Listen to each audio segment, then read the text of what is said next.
What is going on, guys? It is Wrestlelamia here, back with some more news. Join us now as we look at the wildest news stories and rumors you need to know, including Raw's ratings hit an all-time low, and actually AEW beat them, which has caused a massive panic at WWE for some big changes. How we think WWE should improve things for 2021, WWE Hall of Famer Rikishi's father passes away, and much more. Be sure to subscribe and hit that notification bell for daily wrestling videos, and follow us on Facebook for exclusive lists.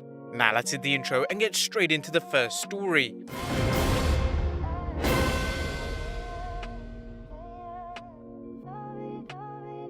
Our first story looks at Raw's lowest rating ever, which is causing panic behind the scenes in WWE and ready for some big changes. That's horrible news for the WWE, as the 14th December of Raw scored the lowest rating in the show's entire history. Wrestling News' Andrew Ravens reported on the numbers, saying, according to Showbiz Daily, the episode drew an average of 1.527 million viewers on the USA Network. This is down from the 1.736 million viewers a week ago.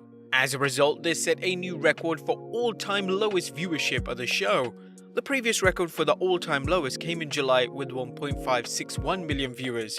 As bad as the ratings news was, there was bad news for the WWE even more, as the 9th December edition of Dynamite beat every hour of Raw in the critical 18 to 49 age demographic. AEW drew a 0.57 compared to Raw's 0.49 in hour 1 and 0.44 in hour 2 and 3.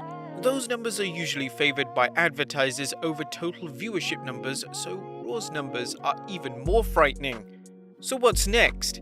AEW's demographic victory caught a number of people by surprise, including Dave Meltzer, who tweeted, "AEW last week beat all 3 hours of Raw last night in the key demo, set its record in VPH, viewers per hour, and was the first in both that and youngest skewing sports audience of the week. We had pegged that next summer at the earliest, and only with WWE not turning it around, or else no chance." Now, it's important to remember that while AEW Dynamite beat Raw in the demographics, this shouldn't be seen as evidence that AEW has somehow become the #1 wrestling promotion in the world.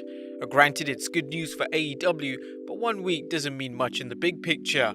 Nevertheless, the WWE has to face up to its atrocious ratings last Monday, even though it faced the usual formidable competition from Monday Night Football. As fans know, Raw traditionally takes a hit whenever football returns. However, there's just no glossing over this situation, and as you might expect, the news hasn't gone over well at Titan Tower. WrestleVotes tweeted, talking to a source now who said the record low rating news isn't sitting well with those in power, to the point where they expect some reactionary decisions to be made. Time will tell. Now, the latest wretched ratings is a reminder that the WWE has serious problems with its product, but what can be done to fix things? Well, they've had a number of options for helping to improve Raw, with these options falling into two categories: cosmetic and systematic. Cosmetic changes are the ones that fans have seen over the last few years that involved the WWE moving personnel around, making promises about changing the product, and tweaking the show, such as adding the 24/7 championship, launching Raw Underground, Raw Dark, or instituting 2019's wildcard rule. Systematic changes involve innovations to the way WWE does business, such as who the show is marketed at, for example the Attitude Era versus today's so-called family-friendly product, and short-term storytelling versus long-term. Let's start off with cosmetic changes. Don't be surprised if the WWE mixes up its creative team yet again. Fans will recall the WWE bringing in Paul Heyman and Eric Bischoff as the executive directors of Raw and SmackDown's creative departments in 2019 after shareholder complaints about the products and ratings. They also added the arcane wildcard rule that allowed superstars from Raw and SmackDown to appear on opposite brands, although these appearances tended to focus on Shane McMahon showing up on both shows. They added Raw Dark, which was seemingly turning down the lights in hour 3, Raw Underground, which was a short-lived fight club, no commercials during matches, and the brand-to-brand invitational. They also added the 24/7 championship, a cosmetic move that actually turned out pretty well, largely thanks to the hard work of R-Truth in making the title a comedy belt. As fans know, the WWE's cosmetic changes have done nothing to change the product, and they would end up releasing Paul Heyman and Eric Bischoff from their roles as executive directors, with former WWE creative chief Bruce Pritchard returning to the WWE. Now, with Raw's ratings down, it would be no surprise to see Pritchard taken off Raw and possibly SmackDown as well. Fans may see the WWE release a statement or have a McMahon show up that the WWE promises to listen to fans and give them what they want. And this time, hopefully they really mean it. Naturally, the problem with cosmetic changes is that they typically are made in lieu of systematic changes, and that the WWE's ultimate problem is that Vince McMahon continues to run the WWE as he sees fit, regardless of what anyone suggests, flat out tells him, or the ratings tell him. Now, systematic changes are the types of changes that McMahon has made when he's had no other choice.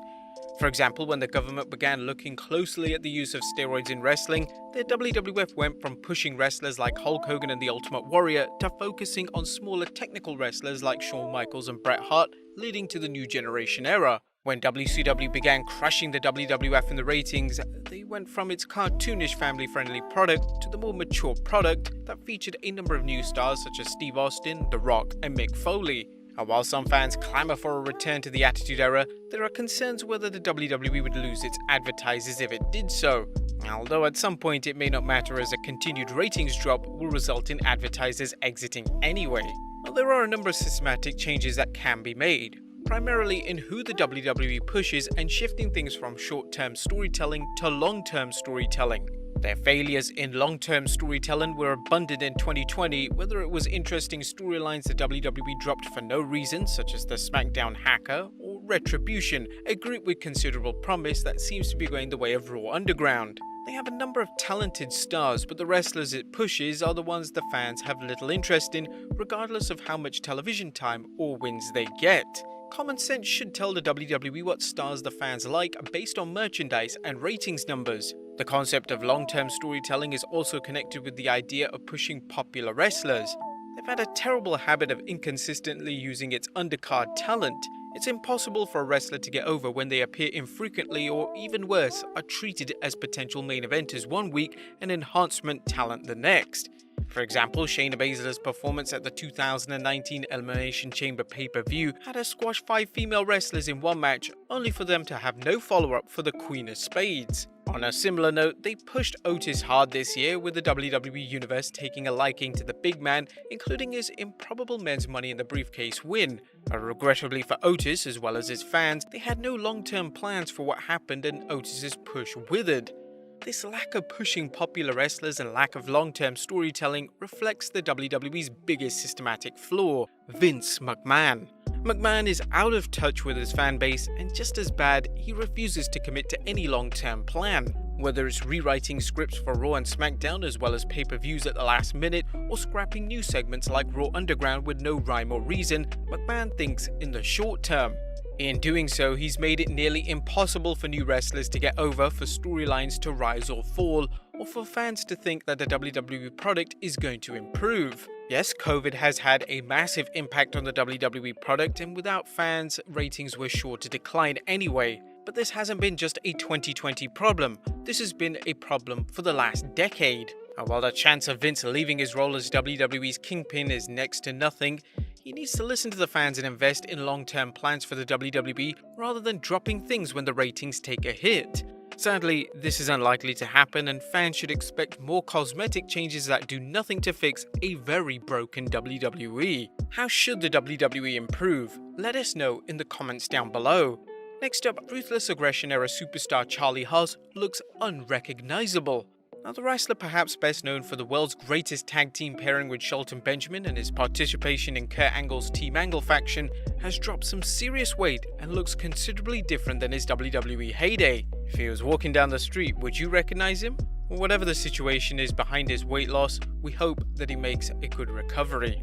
And finally, Rikishi's father passes away.